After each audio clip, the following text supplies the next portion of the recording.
ধনুকের মতো বাঁকা কনক্রিটের পুলটির পরেই বাড়িটা। দোতলা, উঁচু এবং প্রকাণ্ড বাড়ি, তবে রাস্তা থেকেই সরাসরি দণ্ডায়মান। এদেশে ফুটপাত নাই বলে বাড়িটারও একটু জমি ছাড়ার ভদ্রতার বালাই নাই। তবে সেটা কিন্তু বাইরের চেহারা, কারণ পেছনে অনেক জায়গা। প্রথমত প্রশস্ত উঠান, তারপর পায়খানা, গোসলখানার পরে আম, জাম, কাঁঠাল গাছে ভরা জঙ্গলের মতো জায়গা। সেখানে কড়া সূর্যালোকেও সূর্যাস্তের ম্লান অন্ধকার এবং আগাছা আবৃত মাটিতে ভাবসা গন্ধ। অত জায়গা যখন, তখন সামনে কিছু ছেড়ে একটা বাগান করলে কি দোষ হতো? সে কথাই এরা ভাবে, বিশেষ করে মতিন। তার বাগানের বড় শখ, যদিও আজ পর্যন্ত তা কল্পনাতেই পুষ্পিত হয়েছে। সে ভাবে একটু জমি পেলে সে নিজেই বাগানের মতো করে নিত, যত্ন করে লাগাতো মৌসুমি ফুল, গন্ধরাজ, বকুল, হাসনাহানা, দু চারটে গোলাপও। তারপর সন্ধ্যার পর আপিস ফিরে সেখানে বসত। একটু আরাম করে বসবার জন্যে হালকা বেতের চেয়ার বা ক্যানভাসের ডেক চেয়ারই কিনে নিত। তারপর গা ঢেলে বসে গল্পগুজব করত। আমজাদের হুকার অভ্যাস, বাগানের সম্মান বজায় রেখে সে না হয় একটা মানানসই নলওয়ালা সুদৃশ্য গুড়গুড়ি কিনে নিত। তাদের গল্পপ্রেমিক, ফুরফুরে হাওয়ায় তার কণ্ঠ কাহিনীময় হয়ে উঠত। কিংবা পুষ্প সৌরভে মোদির জ্যোৎস্না রাতে গল্প না করলেই বা কি এসে যেত। এমনিতে চোখ বুজে বসেই নীরবে সান্ধ্যকালীন স্নিগ্ধতা উপভোগ করত তারা। অফিস থেকে শ্রান্ত হয়ে ফিরে প্রায় রাস্তা থেকেই চড়তে থাকা দোতলায় যাবার সিঁড়ি ভাঙতে ভাঙতে মতিনের মনে জাগে এসব কথা। বাড়িটা তারা দখল করেছে, অবশ্য লড়াই না করেই। তাদের সামরিক শক্তি অনুমান করে বাড়ির মালিক যে পৃষ্ঠ প্রদর্শন করেছিল তা নয়। দেশভঙ্গের হুজুকে এ শহরে এসে তারা যেমন তেমন একটা ডেরার সন্ধানে উদয়াস্ত ঘুরছে। তখন একদিন দেখতে পায় বাড়িটা, সদর দরজায় মস্ত তালা। কিন্তু সামান্য পর্যবেক্ষণের পর বুঝতে পারে বাড়িতে জনমানব নাই এবং তার মালিক দেশ পলাতক। পরিত্যক্ত বাড়ি চিনতে দেরি হয় না, কিন্তু এমন বাড়ি পাওয়া নিতান্ত সৌভাগ্যের কথা। সৌভাগ্যের আকস্মিক আবির্ভাবে প্রথমে তাদের মনে ভয়ই উপস্থিত হয়। অবশ্য সে ভয় কাটতে দেরি হয় না। সেদিন সন্ধ্যায় তারা সদল বলে এসে দরজার তালা ভেঙে রই রই আওয়াজ তুলে বাড়িটায় প্রবেশ করে। তাদের মধ্যে তখন বৈশাখের আম কুড়ানো ক্ষিপ্র উন্মাদনা বলে ব্যাপারটা তাদের কাছে দিন দুপুরের ডাকাতির মতো মনে হয় না। কোনো অপরাধের চেতনা যদি বা মনে জাগার প্রয়াস পায়, তা বিজয়ের উল্লাসে নিমেষে তুলোধুনো হয়ে উড়ে যায়। পরদিন শহরে খবরটা ছড়িয়ে পড়লে অনাথিতদের আগমন শুরু হয়। মাথার ওপর একটা ছাদ পাবার আশায় তারা দলে দলে আসে। বিজয়ের উল্লাসটা ঢেকে এরা বলে, কি দেখছেন? জায়গা নাই কোথাও, সব ঘরেই বিছানা পড়েছে। এই যে ছোট্ট ঘরটি, তাতেও 4-4টে বিছানা পড়েছে।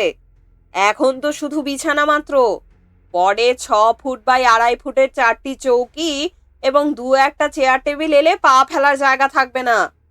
একজন সমবেদনার কণ্ঠে বলে, আপনাদের তকলিফ আমরা কি বুঝি না? একদিন আমরা কি কম কষ্ট পেয়েছি? তবে আপনাদের কপাল মন্দ, সেই হচ্ছে আসল কথা। যারা হতাশ হয় তাদের মুখ কালো হয়ে ওঠে সমবেদনা ভরা উক্তিতে। ওই ঘরটা, নিচের তলায় রাস্তার ধারে ঘরটা অবশ্য খালিই মনে হয়। খালি দেখালেও খালি নয়, ভালো করে চেয়ে দেখুন। দেয়ালের পাশে শতরঞ্চিতে বাঁধা 2টি বেডিং।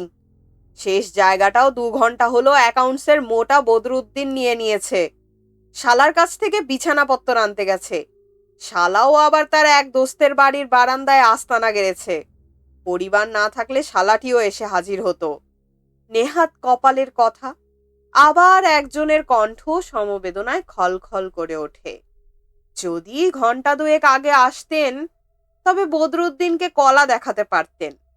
ঘরটায় তেমন আলো নেই বটে, কিন্তু দেখুন জানালার পাশেই সরকারি আলো। রাতে কোনোদিন ইলেকট্রিসিটি ফেল করলে সে আলোতেই দিব্যি চলে যাবে। বা কিপনতা যদি করতে চায়, অবশ্য এসব পরাহত বাড়ি সন্ধানীদের কানে বিষবৎ মনে হয়। যথা সময়ে বেআইনি বাড়ি দখলের ব্যাপারটা তদারক করবার জন্য পুলিশ আসে, সেটা স্বাভাবিক। দেশময় একটা ঘোর পরিবর্তনের আলোড়ন বটে, কিন্তু কোথাও যে রীতিমতো মগের মুলুক পড়েছে তা নয়। পুলিশ দেখে তারা ভাবে পলাতক গৃহকর্তা কি বাড়ি উদ্ধারের জন্য সরকারের কাছে আবেদন করেছে। তবে সে কথা বিশ্বাস হয় না। 2 দিনের মধ্যে বাড়িটা খালি করে দিয়ে যে দেশ থেকে উধাও হয়ে গেছে, বর্তমানে তার অন্যান্য গভীর সমস্যার কথা ভাববার আছে। সন্দেহ থাকে না যে পুলিশকে খবর দিয়েছে তারাই, যারা সময় মতো এখানে না এসে শহরের অন্য কোনো প্রান্তে নিষ্ফলভাবে বাড়ি দখলের ফিকিরে ছিল। মন্দ ভাগ্যের কথা মানা যায়, কিন্তু সহ্য করা যায় না। ন্যায্য অধিকার সত্য এক কথা, অন্যায়ের ওপর ভাগ্যলাভ অন্য কথা। হিংসাটা ন্যায়সঙ্গত তো মনে হয়ই, কর্তব্য বলেও মনে হয়। এরা রুখে দাঁড়ায়। আমরা দরিদ্র কেরানি মানুষ বটে, কিন্তু সবাই ভদ্র ঘরের ছেলে। বাড়ি দখল করেছি বটে, কিন্তু জানালা দরজা ভাঙি নাই, ইট পাথর খসিয়ে চোরা বাজারেও চালান করে দিই নাই। আমরাও আইন কানুন বুঝি। কে নালিশ করেছে? বাড়িওয়ালা নয়। তবে নালিশটাও যথাযথ নয়। কাদের কেবল কাতর রব তোলে। যাব কোথায়? শখ করে কি এখানে এসে উঠেছি? সদল বলে সাব ইন্সপেক্টর ফিরে গিয়ে না হক না বেহক, না ভালো না মন্দ গোছের ঘোর ঘোরালো রিপোর্ট দেয়, যার মর্মার্থ উদ্ধারের ভয়েই হয়তো ওপরওয়ালা তা ফাইল চাপা দেয়া শ্রেয় মনে করে। অথবা বুঝতে পারে এই হুজুগের সময় অন্যায়ভাবে বাড়ি দখলের বিষয়ে সরকারি আইনটা যেন তেমন পরিষ্কার বোঝা যাচ্ছে না। তাদের চোখ টিপে বলে, সত্য কথা বলতে দোষ কি? সাব ইন্সপেক্টরের দ্বিতীয় বউ আমার একরকম আত্মীয়া, বলো না কাউকে। কিন্তু কথাটা অবশ্য কারোই বিশ্বাস হয় না। তবে অসত্যটি গোড়ায় যে কেবল একটা নির্মল আনন্দের উস্কানি, তা বুঝে কাদেরকে ক্ষমা করতে দ্বিধা হয় না। উৎফুল্ল কণ্ঠে কেউ প্রস্তাব করে, ইহে চা মিষ্টিটা হয়ে যাক। রাতারাতি সরগরম হয়ে ওঠে প্রকাণ্ড বাড়িটা। আস্তানা একটি পেয়েছে, এবং সে আস্তানাটি কেউ হাত থেকে কেড়ে নিতে পারবে না। শুধু এ বিশ্বাসই তার কারণ নয়। খোলামেলা ঝরঝরে তকতকে এ বাড়ি তাদের মধ্যে একটা নতুন জীবন সঞ্চার করেছে যেন। এদের অনেকেই কলকাতায় ব্লকম্যান লেনে খালাসি পট্টিতে, বৈঠকখানায় দপ্তরিদের পাড়ায়, সৈয়দ সালেহ লেনে তামাক ব্যবসায়ীদের সঙ্গে, বা কুমরু খানসামা লেনে অকথ্য দুর্গন্ধ নোংরার মধ্যে দিন কাটিয়েছে। তুলনায় এবারের বড় বড় কামরা, নীলকুঠি দালানের ফ্যাশনে মস্ত মস্ত জানালা, খোলামেলা উঠান, আরও পেছনে বন জঙ্গলের মতো আম জাম কাঁঠালের বাগান, এসব একটি ভিন্ন দুনিয়া যেন। এরা লাট বেলাটের মতো এক একখানা ঘর দখল করে নাই সত্য, তবু এত আলো বাতাস কখনো তারা উপভোগ করে নাই। তাদের জীবনে সবুজ তৃণ গজাবে, ধমনীতে সবল সতেজ রক্ত আসবে, 1000-2000 ওয়ালাদের মতো মুখে ধন স্বাস্থ্যের জলুস আসবে, দেহ ম্যালেরিয়া কালাজ্বর ক্ষয় ব্যাধি মুক্ত হবে। রোগা পটকা ইউনুস ইতিমধ্যে তার স্বাস্থ্যের পরিবর্তন দেখতে পায়। সে থাকতো ম্যাকলিওড স্ট্রিটে। গলিটা যেন সকালবেলার আবর্জনা ভরা ডাস্টবিন। সে গলিতেই নড়বড়ে ধরনের একটা কাঠের দোতলা বাড়িতে রান্নাঘরের পাশে স্যাঁতস্যাঁতে একটি কামরায় কচ্ছদেশীয় চামড়া ব্যবসায়ীদের সঙ্গে 4 বছর সে বাস করেছে। পাড়াটি চামড়ার উৎকট গন্ধে সর্বক্ষণ এমন ভরপুর হয়ে থাকতো যে রাস্তা ড্রেনের পচা দুর্গন্ধ নাকে পৌঁছতো না। ঘরের কোণে ইঁদুর বেড়াল মরে পচে থাকলেও তার খবর পাওয়া দুষ্কর ছিল। ইউনুসের জ্বর জারি লেগেই থাকতো। থেকে থেকে শেষ রাতে কাশির ধমক উঠত। তবু পাড়াটি ছাড়েনি এক কারণে।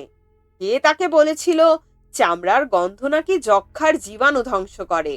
দুর্গন্ধটা তাই সে অম্লান বদনে সহ্য তো করতই। সময় সময় আপিস থেকে ফিরে জানালার পাশে দাঁড়িয়ে পাশের বাড়ির নিশ্ছিদ্র দেয়ালের দিকে তাকিয়ে বুক ভরে নিঃশ্বাস নিত। তাতে অবশ্য তার স্বাস্থ্যের কোনো উন্নতি দেখা যায় নাই। খানাদানা না হলে বাড়ি সরগরম হয় না। তাই 1 সপ্তাহ ধরে মোগলাই কায়দায় তারা খানাদানা করে। রান্নার ব্যাপারে সকলেরই গুপ্ত কেরামতি প্রকাশ পায় সহসা। নানির হাতে শেখা বিশেষ ধরনের পিঠা তৈরির কৌশলটি শেষ পর্যন্ত অখাদ্য বস্তুতে পরিণত হলেও তারিফ প্রশংসায় তা মুখরোচক হয়ে ওঠে। গানের আসরও বসে কোনো কোনো সন্ধ্যায়। হাবিবুল্লাহ কোত্থেকে একটা বেসুরো হারমোনিয়াম নিয়ে এসে তার সাহায্যে নিজের গলার বলিষ্ঠতার ওপর ভর করে নিশীথ রাত পর্যন্ত একটি অবক্তব্য সঙ্গীত সমস্যা সৃষ্টি করে। এ সময় একদিন উঠোনের প্রান্তে রান্নাঘরের পেছনে চৌকোনা আধ হাত উঁচু ইটের তৈরি একটি মঞ্চের ওপর তুলসী গাছটি তাদের দৃষ্টিগত হয়। সেদিন রোববার সকাল। নিমের ডাল দিয়ে মেসওয়াক করতে করতে মোদাব্বের উঠানে পায়চারি করছিল। হঠাৎ সে তারস্বরে আর্তনাদ করে ওঠে। লোকটি এমনিতেই হুজুগে মানুষ, সামান্য কথাতেই প্রাণ শীতল করা রই রই আওয়াজ তোলার অভ্যাস তার। তবু সে আওয়াজ উপেক্ষা করা সহজ নয়। শীঘ্রই কেউ কেউ ছুটে আসে উঠোনে। কি ব্যাপার? চোখ খুলে দেখো। কি কি দেখবো? সাপ খোপ দেখবে আশা করেছিল বলে প্রথমে তুলসী গাছটা নজরে পড়ে না তাদের। দেখছো না এমন বেকায়দা আসনাধীন তুলসী গাছটা? দেখতে পাচ্ছ না? উপড়ে ফেলতে হবে ওটা। আমরা যখন এ বাড়িতে এসে উঠেছি তখন এখানে কোনো হিন্দুয়ানির চিহ্ন আর সহ্য করা হবে না। একটু হতাশ হয়ে তারা তুলসী গাছটির দিকে তাকায়। গাছটি কেমন যেন মরে আছে। গায়ে সবুজ রঙের পাতায় খয়েরি রং ধরেছে। নিচে আগাছাও গজিয়েছে, হয়তো বহুদিন তাতে পানি পড়েনি। কি দেখছো? মোদাব্বের হুঙ্কার দিয়ে ওঠে। বলছি না উপড়ে ফেলো। এরা কেমন স্তব্ধ হয়ে থাকে। আকস্মিক এ আবিষ্কারে তারা যেন কিছুটা হতভম্ব হয়ে পড়েছে। যে বাড়ি এত শূন্য মনে হয়েছিল, ছাদে যাওয়ার সিঁড়ির দেয়ালে কাঁচা হাতে লেখা কটার নাম থাকা সত্ত্বেও যে বাড়িটা এমন বেওয়ারিশ ঠেকেছিল, সে বাড়ির চেহারা যেন হঠাৎ বদলে গেছে। আচমকা ধরা পড়ে গিয়ে শুষ্ক প্রায় মৃতপ্রায় নগণ্য তুলসী গাছটি হঠাৎ সে বাড়ির অন্দরের কথা প্রকাশ করেছে যেন। এদের অহেতুক স্তব্ধতা লক্ষ্য করে মোদাব্বের আবার হুঙ্কার ছাড়ে। ভাবছ কি অত? উপড়ে ফেলো বলছি। কেউ নড়ে না। হিন্দু রীতিনীতি এদের তেমন ভালো করে জানা নাই। তবু কোথাও শুনেছে যে হিন্দু বাড়িতে প্রতি দিনান্তে গৃহকর্ত্রী তুলসী গাছের তলে সন্ধ্যা প্রদীপ জ্বালায়, গলায় আঁচল দিয়ে প্রণাম করে। আজ যে তুলসী গাছের তলে ঘাস গজিয়ে উঠেছে, সে পরিত্যক্ত তুলসী গাছের তলেও প্রতি সন্ধ্যায় কেউ প্রদীপ দিত। আকাশে যখন সন্ধ্যা তারা বলিষ্ঠ একাকিত্বে উজ্জ্বল হয়ে উঠত, তখন ঘনায়মান ছায়ার মধ্যে আনত সিঁদুরের নীরব রক্তাক্ত স্পর্শে একটি শান্ত শীতল প্রদীপ জ্বলে উঠত প্রতিদিন। ঘরে দুর্দিনের ঝড় এসেছে, হয়তো কারো জীবন প্রদীপ নিভে গেছে, আবার হাসি আনন্দের ফোয়ারাও ছুটেছে সুখ সময়ে। কিন্তু এ প্রদীপ দেওয়া অনুষ্ঠান একদিনের জন্যেও বন্ধ থাকে নাই। যে গৃহকর্ত্রী বছরের পর বছর এ তুলসী গাছের তলে প্রদীপ দিয়েছে, সে আজ কোথায়? মতিন এক সময়ে রেলওয়েতে কাজ করত। অকারণে তার চোখের সামনে বিভিন্ন রেলওয়ে পট্টির ছবি ভেসে ওঠে। ভাবে হয়তো আসানসোল, বৈদ্যবাটি, লিলুয়া বা হাওড়ায় রেলওয়ে পট্টিতে সে মহিলা কোনো আত্মীয়ের ঘরে আশ্রয় নিয়েছে। বিশাল ইয়ার্ডের পাশে রোদে শুকোতে থাকা লাল পাড়ের একটি মসৃণ কালো শাড়ি সে যেন দেখতে পায়। হয়তো সে শাড়িটি গৃহকর্ত্রীরই। কেমন বিষণ্ণভাবে সে শাড়িটি দোলে স্বল্প হাওয়ায়। অথবা মহিলাটি কোনো চলতি ট্রেনের জানালার পাশে যেন বসে, তার দৃষ্টি বাইরের দিকে। সে দৃষ্টি খোঁজে কিছু দূরে, দিগন্তের ওপারে। হয়তো তার যাত্রা এখনো শেষ হয় নাই। কিন্তু যেখানেই সে থাকুক, এবং তার যাত্রা এখনো শেষ হয়েছে কি হয় নাই, আকাশে যখন দিনান্তের ছায়া ঘনিয়ে ওঠে, তখন প্রতিদিন এ তুলসী তলার কথা মনে হয় বলে তার চোখ হয়তো ছলছল করে ওঠে। গতকাল থেকে ইউনুসের সর্দি সর্দি ভাব। সে বলে, থাক না ওটা, আমরা তো তা পূজা করতে যাচ্ছি না। বরঞ্চ ঘরে তুলসী গাছ থাকা ভালো। সর্দি কফে তার পাতার রস বড়ই উপকারী। মোদাব্বের অন্যদের দিকে তাকায়। মনে হয় সবারই যেন তাই মত। গাছটি উপড়ানোর জন্য কারো হাত এগিয়ে আসে না। ওদের মধ্যে এনায়েত একটু মৌলবী ধরনের মানুষ। মুখে দাড়ি, 5 ওয়াক্ত নামাজও আছে। সকালে নিয়মিত কোরআন তালাওয়াত করে। সে পর্যন্ত চুপ। প্রতি সন্ধ্যায় গৃহকর্ত্রীর সজল চোখের দৃশ্যটি তার মনেও জাগে কি? অক্ষত দেহে তুলসী গাছটি বিরাজ করতে থাকে। তবে এদের হাত থেকে সেটি রেহাই পেলেও এরা যে তার সম্বন্ধে পর মুহূর্তে অসচেতনায় নিমজ্জিত হয় তা নয়, বরঞ্চ কেমন একটা দুর্বলতার ভাব। কর্তব্যের সম্মুখে পিছপা হলে যেমন একটা অস্বচ্ছন্দতা আসে, তেমন একটা অস্বচ্ছন্দতা তাদের মনে জেগে থাকে। তারই ফলে সেদিন সান্ধ্য আড্ডায় তর্ক ওঠে। তারা বাক বিতণ্ডার স্রোতে মনের সে দুর্বলতা, অস্বচ্ছন্দতা ভাসিয়ে দিতে চায় যেন। আজ অন্য দিনের মতো রাষ্ট্রনৈতিক, অর্থনৈতিক আলোচনার বদলে সাম্প্রদায়িকতাই তাদের প্রধান বিষয়বস্তু হয়ে ওঠে। ওরাই তো সবকিছুর মূলে, মোদাব্বের বলে। উলঙ্গ বাল্বের আলোয় তার সযত্নে মেসওয়াক করা দাঁত ঝকঝক করে। তাদের নীচতা, হীনতা, গোড়ামির জন্যই তো দেশটা ভাগ হলো। কথাটা নতুন নয়, তবু আজ সে উক্তিতে নতুন একটা ঝাঁজ। তার সমর্থনে এবার হিন্দুদের অবিচার, অত্যাচারের অশেষ দৃষ্টান্ত পেশ করা হয়। অল্প সময়ের মধ্যে এদের রক্ত গরম হয়ে ওঠে, শ্বাস প্রশ্বাস সংকীর্ণ হয়ে আসে। দলের মধ্যে বামপন্থী বলে স্বীকৃত মকসুদ প্রতিবাদ করে, বলে, বড় বাড়াবাড়ি হচ্ছে নাকি? মোদাব্বের ঝকঝকে দাঁত ঝিলিক দিয়ে ওঠে। বাড়াবাড়ি মানে? বামপন্থী মকসুদ আজ একা, তাই হয়তো তার বিশ্বাসের কাঁটা নড়ে। সংশয়ে দুলে দুলে কাঁটাটি ডান দিকে হেলে থেমে যায়। কয়েকদিন পরে রান্নাঘরের পাশ দিয়ে যাবার সময় তুলসী গাছটা মোদাব্বের নজরে পড়ে। সে একটু বিস্মিত না হয়ে পারে না। তার তলে যে আগাছা জন্মেছিল সে আগাছা অদৃশ্য হয়ে গেছে। শুধু তাই নয়, যে গাঢ় সবুজ পাতাগুলি পানির অভাবে শুকিয়ে খয়েরি রং ধরেছিল সে পাতাগুলি কেমন সতেজ হয়ে উঠেছে। সন্দেহ থাকে না যে তুলসী গাছটির যত্ন নিচ্ছে কেউ। খোলাখুলি ভাবে না হলেও লুকিয়ে লুকিয়ে তার গোড়ায় কেউ পানি দিচ্ছে। মোদাব্বের হাতে তখন একটি কঞ্চি। সেটি সা করে কচু কাটার কায়দায় সে তুলসী গাছের ওপর দিয়ে চালিয়ে দেয়, কিন্তু ওপর দিয়েই। তুলসী গাছটি অক্ষত দেহেই থাকে। অবশ্য তুলসী গাছের কথা কেউ উল্লেখ করে না। ইউনুসের সর্দি সর্দি ভাবটা পরদিন কেটে গিয়েছিল।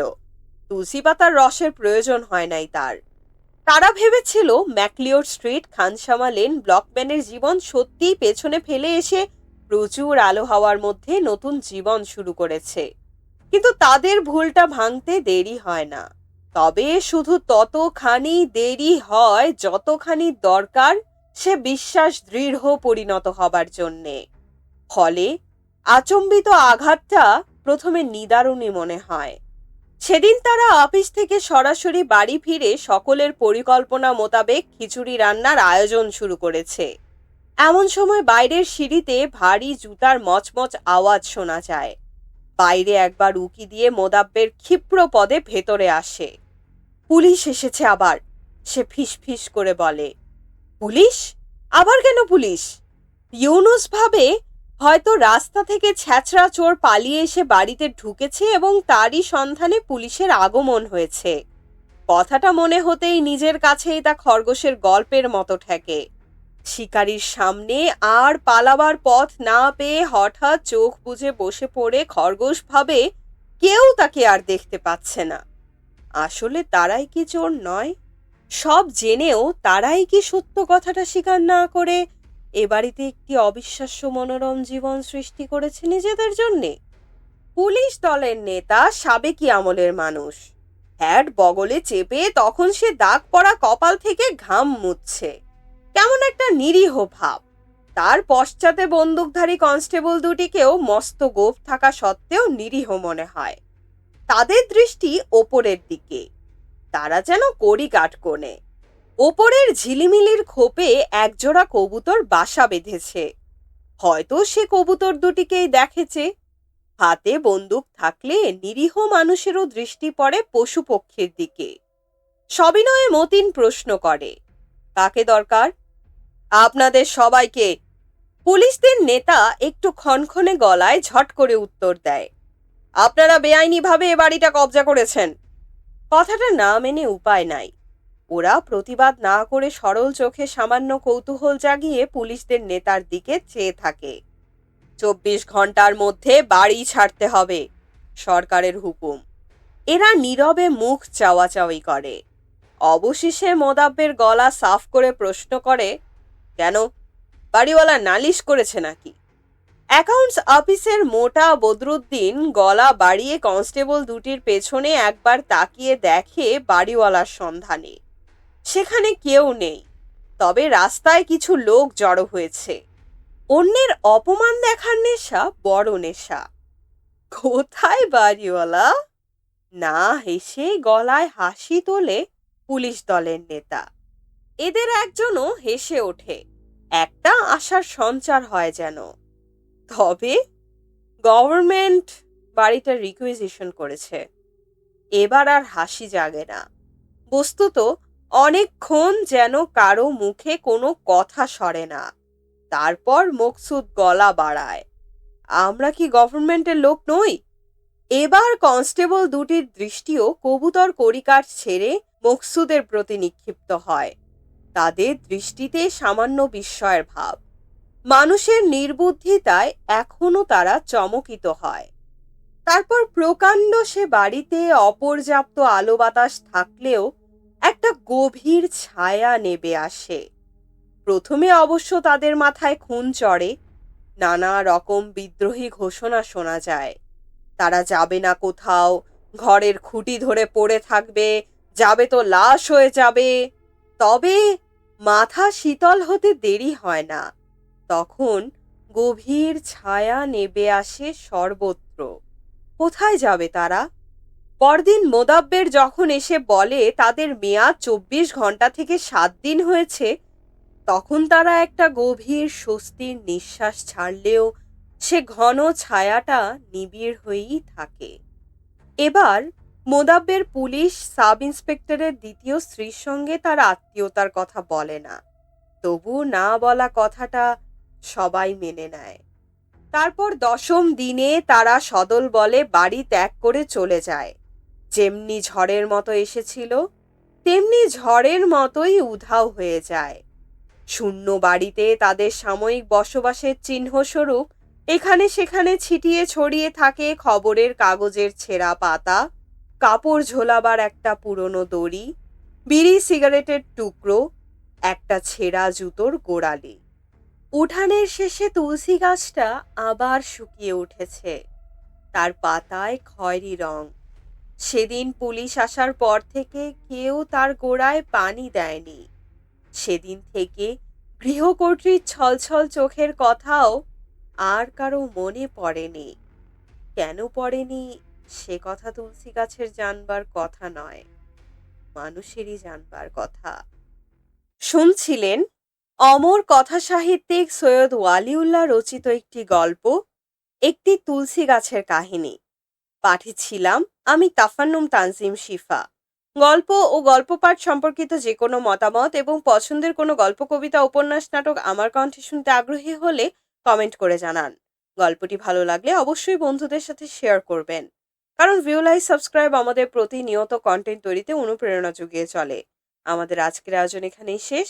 সবাই সুস্থ থাকুন, শুনতে থাকুন গল্পযোগ।